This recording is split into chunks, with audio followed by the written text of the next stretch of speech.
mo siya nagustuhan kahit na alam mo merong ganitong problema? Kasi napakabait niya sa akin.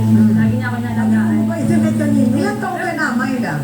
Nag-25 po ako nung last. Oh, bata ka pa. Si Kuya Jojo ay 52 na, kung hindi ako nagkakamali. Wala naman po sa edad yun. Oo nga, yun nga, susunod ko sasabihin eh. Pasensya ka na. Alam ko, walang kinalaman ng edad pagdating sa pagmamahalan. Pero bakit? Kasi po sa lahat ng naging karelasyon ko, siya lang po talaga yung nag-alaga sa akin. Oo, yung mga dati mong karelasyon, hindi naman ganun katanda. Hindi po, bata po talaga. Ikaw po talaga. Ano kasi nagkailangan sa'yo? Eh, baka alam mo sa'yo, iniwan ka na. Okay, sandali lang, Myla. Yung mga magulang mo, buhay pa naman. Apo. Okay, alam nila itong relasyon mo kay Mang Jojo. Alam nila, nung sumugod yung laki-laki ng mata na yan. Hindi mo alam na may tata si Mang Jojo? Oh, may tata. Ang alam ko talaga may asawa. Okay lang sa akin kung asawa sana yung sumugod eh.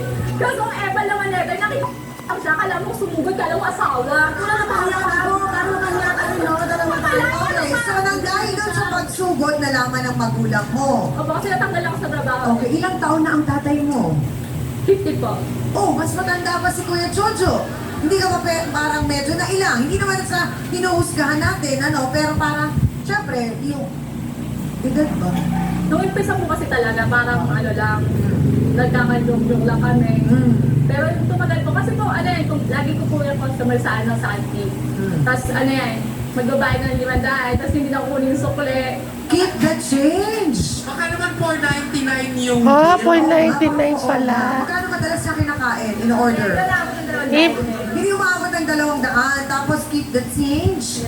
Keep the change nga. Bait-bait niya sa akin. So, Oo. sobrang bait niya sa Guwapo ba si Kuya Jojo? Para sa akin, oo. Oh. So, ikaw na mismo rin ang nagsabi na natanggal ka sa trabaho, Myla, dahil sinugod ka Dahil ni Tata. natutapang siya natutapang siya sobre. Epal talaga eh. So, kung akala mo, ang sumugod sa'yo ay yung asawa ni Jojo. Hindi. Pero alam mo, hindi siya yung asawa. Alam ko hindi siya yung asawa. Oh, di ka ba nagulat? Na parang niloko ka rin ni Jojo? Hindi, niloko ka rin ni Jojo noon. Kasi Kasi, ako tanggap ko na talagang kabit ako eh. Tsaka alam ko naman na walang patutunguhan yun eh. Pero nung bandang huli sabi niya ako yung mahal niya, ito nagpapabang siguro hindi ka sa kanya pupunta eh. so diretsa ang sandali lang. Diretsa ang tanong, Myla, talagang masisiguro mo na ikaw ang mahal. Alam ko. Bakit? Ang sabi niya sa akin, siya nararamdaman ko yun eh. Ilang buwan na kayo? May magtatatlong ba na kami? So bago pa lang! Hindi ba parang inisip mo na, kasi pag bago pa lang, syempre lahat ng sasabihin na maganda, sasabihin niya sa'yo para kung ano man yung habol niya. Kung mahal niya ako, ipanalaban ko siya. Pero doktora, di ba, madalas natin narinig sa ating mga lola na ang isang lalaki, parang okay lang na siya ay babaero o maraming karelasyon, pero wag yung iisa lang. Kasi parang ang sinasabi, pag maraming babae o maraming iskabetche, walang siniseryoso. Pero pagka merong isang sineryoso bukod sa asawa, yun daw ay medyo delikado.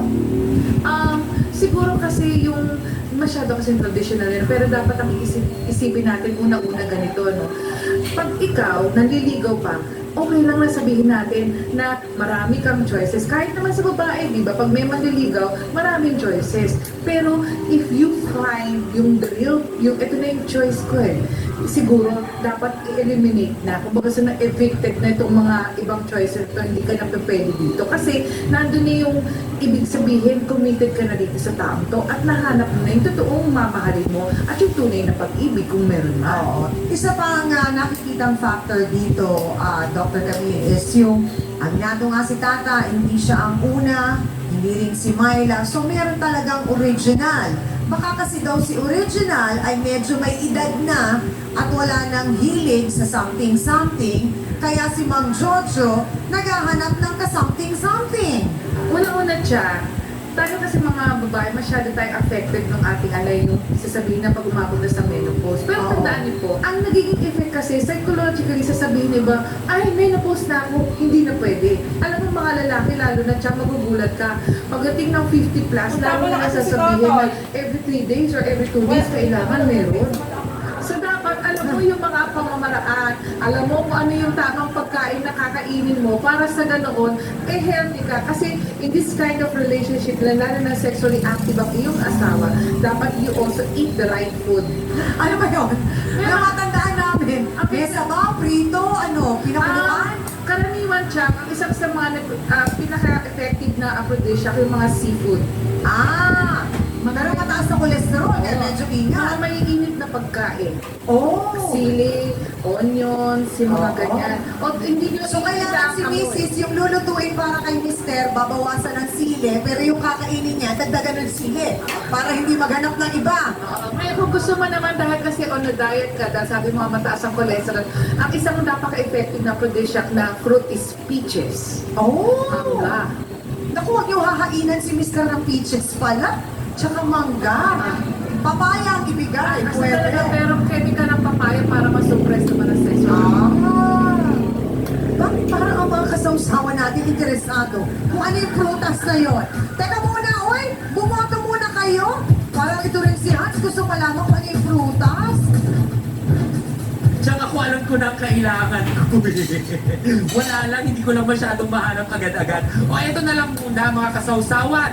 Bihirang mangyari to. Pareho silang iskabeche nga. Aba, kaninong kwento ba ang naintindihan nyo? Dun sa isang nagalit dahil kaya siya nagalit kasi sinugod siya sa kantin. Yung isa naman ang dahilan niya, abay, nasugod na rin naman ako, eh di malugod na rin. O, ano ba? Pula ba kayo o puti?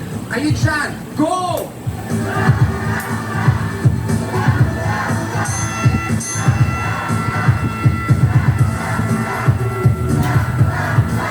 Aba! Mukhang nakakalamang si Myla ang binibini ng kantin dahil mas marami ako nakikita pula. Parang hindi naman nga kasi nasabi sa kanya ng lalaki na meron ng tatak. Yan ang ating boto hands. Father image nga lang ba? Ang meron itong lalaki nito, kaya nagkakagusto si Myla. Pero sabi naman ni Tata, mapagmahal daw kasi at mabait. Ano bang meron ang lalaki nito? Narito, si Raimundo Jojo Canto. Pasok!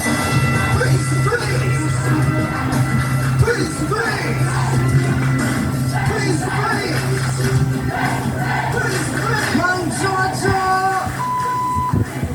Sandali lang! Una po sa lahat, bakit kayong parang bula na wala sa piling ni Tata? Kasi po, yung may asawa siya eh.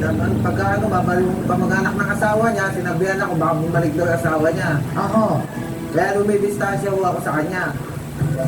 kaya lumayo na kayo. Bakit di po kayo lumayo ng maayos at nagpaalam? Alam niya rin po yun. Hmm. Sabi ko baka di mukhang... So parang ang sinasabi po ninyo, si Tata ang ayaw makipaghiwalay? Opo, ayaw niya. Oh! So ang tanong ko rin po, bakit kayo sa pula ngayon umupo? Totoo po ba ang sinasabi ni Myla na siya ang mahal ninyo? Opo. Sandali!